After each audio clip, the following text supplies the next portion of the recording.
공적 견해 표명이 있으면 신뢰보 원칙의 요건에 해당하면 처분이 위법이니까 위법하다는 사실은 누가 입증해야 되죠?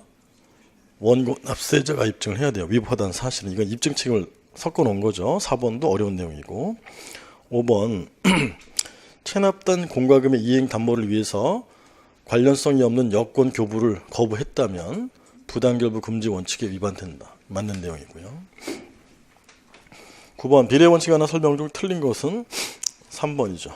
비례원칙은 경찰행정에서 발달을 해서 수익적 행정까지 모두 확대되는 원칙인데 수익적 행정에 적용되는 비례원칙을 과잉급부 금지의 원칙이라고 하죠. 적용되지 않는다. 틀린 것이고요. 나머지는 맞아요. 1번 비례원칙에 반하는 법률은 위헌으로서 무효가 되고요. 2번 침해된 사익뿐만 아니라 침해된 공익도 이익형량에서 고려되어야 하고 4번 다소 균형을 잃은 경우에는 부당에 그친다. 맞죠? 5번 비례원칙을 명시로 규정하는 헌법 규정은 없다. 5번을 좀 주의하셔야 돼.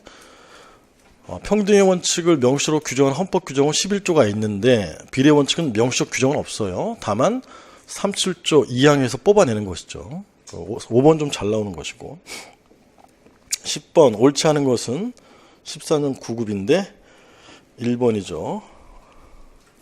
음주운전 전과도 포함된다고 해석하는 것은 비례원칙에 위반되지 않는다.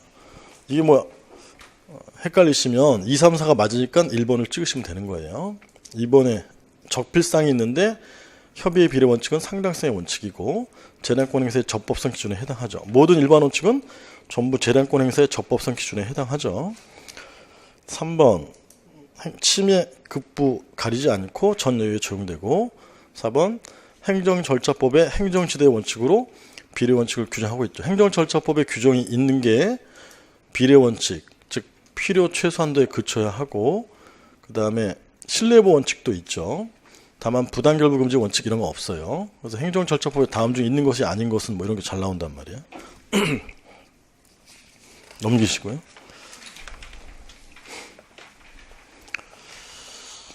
11번 하여튼 일반 원칙은 올해 뭐 반드시 나오는 A급이죠. 뭐 어디서 나온다 하기는 힘들지만 신뢰보 원칙이라든가 뭐 자기소개 법리 그 둘 중에서 나온다 이렇게 볼 수 있고 뭐 다른 데서 나와도 할 말은 없어요. 옳은 것은 모두 몇 개인가 이제 이런 게 어려운 거죠.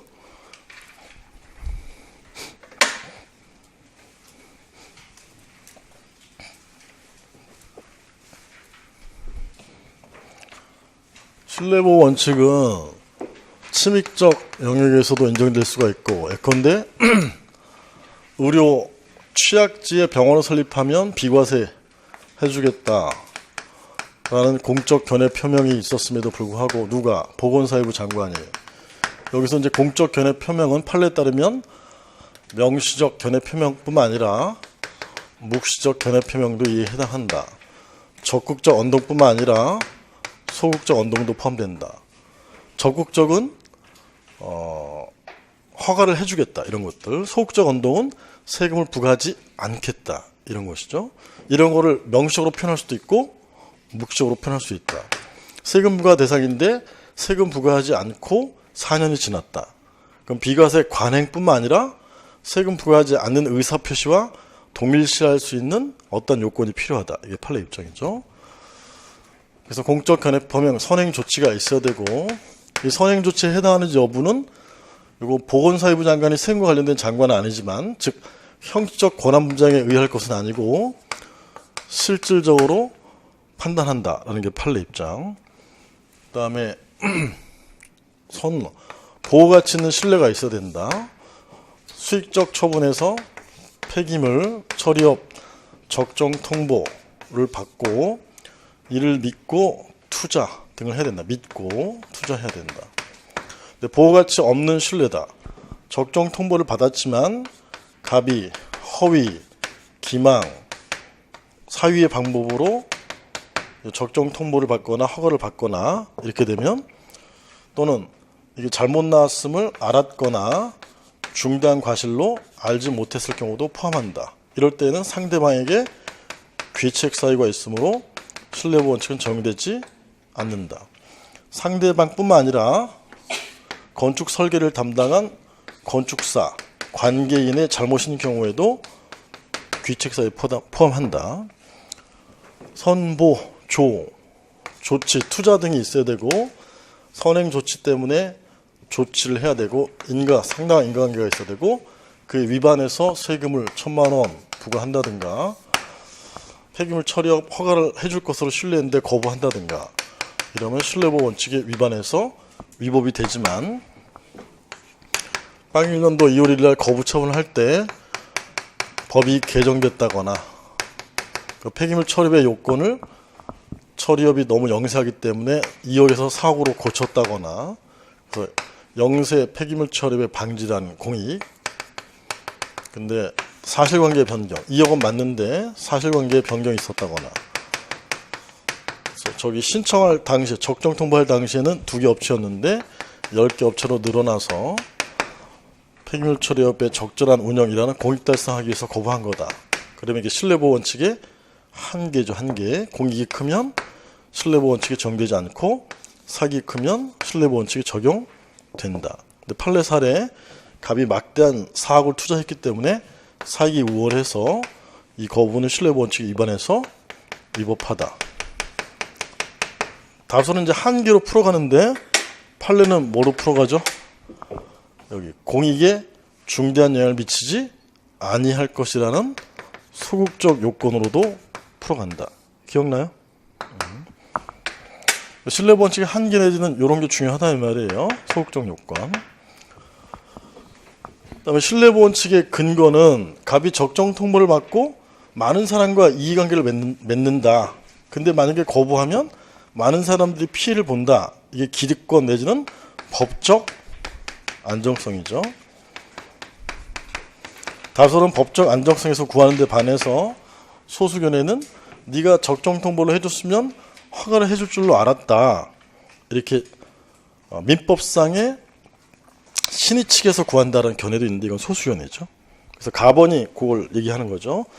가번 민법 신의 성실의 원칙에서 도출되었다는 것은 소수견이에요. 법적 안정성에서 도출되었다. 가번을 제외하고는 다 맞는 것이죠. 그래서 답은 3번이에요. 나번의 행정절차법에 근거가 있고요. 다번에 법률적 합성의 원칙과 신뢰보호 원칙이 대립될 때 여기 법이 개정되면 개정된 법을 집행해야 하는 법률적 합성의 원칙과 신뢰보호 원칙이 대립될 때는 이익형량, 비교형량에 의해서 결정해야 한다라는 게 다수 의견. 법률적 합성의 원칙이 우선한다면 거부는 무조건 적법인데 양자는 둘 다 헌법상의 원칙이기 때문에 이익형량해야 한다. 비교 교량해야 한다. 라번에 공적 견해평을 요한다라는 것이 판례 태도 맞고 마번에 명시적 묵시적인 것도 인정하고 있으나 묵시적 표시가 있다고 인정하기 위해서는 단순한 부적과는 달리 일정 의사 표시를 할 수 있는 것으로 볼 수 있는 사정이 있어야 된다. 맞고 바번에 정당성 등을 사실상으로 신뢰하는 것이 필요하다. 맞죠?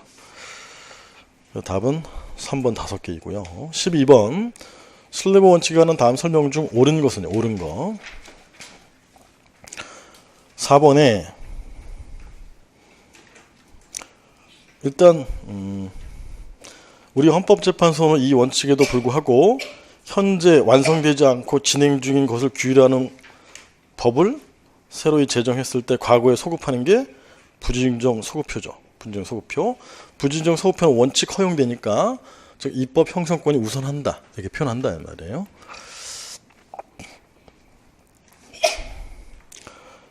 원래 엄밀하게 말하면 요 신뢰보호 원칙은 행정작용에 대해서 적용되는 원칙인데 지금 이 사안은 법률이거든요.